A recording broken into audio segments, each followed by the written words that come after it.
dia mba teneny lahy kely fotsiny raha angamba fihetsem-pony lahy am'izao anambady zao. Izy aloha hoe efa ela ihany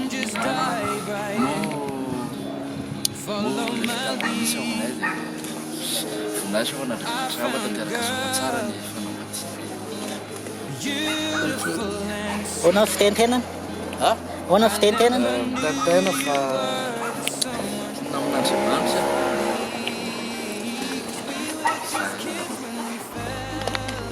anontany fotsiny aho hoe ahoana ny fihetsem-ponao am'izao mariazy zao?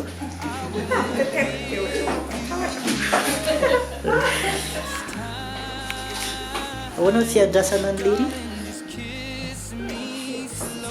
Tsy le izy nge natahorako fa le olona hafa ne natahorako fa izy